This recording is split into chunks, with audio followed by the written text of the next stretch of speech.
So now it's about finding the sum of geometric series using sigma notation. And we've already encountered this formula. We did this in the last set of lessons. All we have to do is apply it now. So let's go after the n term first. If we plug in a 0 to this formula and put the 0 in for n, that's going to give us our first term. So 0 would be first term. If we put in a 1, that would be our second term. If we put in a 74, which is where it'll end, notice that we're adding 1. That'll be the 75th term.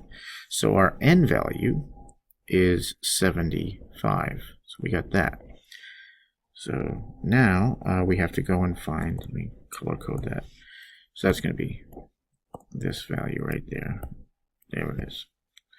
Okay, now we go and get the a sub 1 value. And to get the a sub 1 value, all we have to do is put in a 0 for n. So a sub 1 equals, that'll be 90 times 1.01 to the power of 0. Well, anything to the power of 0 is 1. So we got 90 times 1, which is 90. So the a sub 1 term is 90. That's a really important one. Our a sub 1 term, which is 90. And now we have the ratio, which they give to us right here. It's a gift, just given right to us. Ratio is 1.01. So now all we got to do is plug this into the formula. Our a sub 1 term is 90, so we got 90 times 1 minus the 1.01 to the power of 75 all over 1 minus 1.01. Okay, this is Desmos time. Okay, input this equation into Desmos, and we got 9,982 as the closest integer. So we could say that the sum of this geometric sequence is about, I shouldn't say equals because it's about, it's roughly 9,982. Okay, let's do one more before you try one on your own. We have another problem here. We'll start by getting the n value. Get the n, and we'll get the a sub 1, and then we'll get the r. The n value, well, it tells us that this sequence starts when you plug 0 in for n. So when you plug in a 0, that's your first term.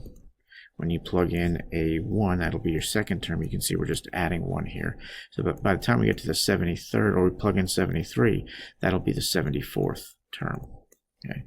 So the n value is 74. Got that taken care of. Now, oh, wait a second. I wrote this formula down wrong. It's just supposed to be 1 minus r. Okay. So now we have got to find the a sub 1 term. A sub 1 term we'll find just by plugging in 0 for n. So that would be 60 times 1.07 to the power of 0. Now we know that anything to the power of 0 is 1. So the a sub 1 term is just going to be 60 times 1. So there's 60. And there we go with this one. So that's going to go right there. Okay.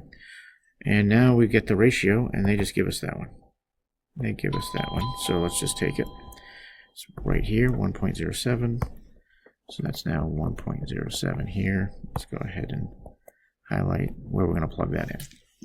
So to get the sum of this series, we're going to go to Desmos. I'm going to plug this in. It's going to be 60 times 1 minus 1.07 to the power of 74 over 1 minus 1.07. All right, just plug that in like a boss, and we got a solution of 127,214, and that's going to be the closest integer. So 127,214. And again, that's about. So I'm going to put the approximation symbol instead of equal sign. All right, last one. Please try this on your own and then unpause. When you're ready, I'll be back with my solution. All right, the solution to this was 10,241. Your n value should have been 21. The first value, a sub 1, should be 40, and the ratio is 1 and 21 hundredths.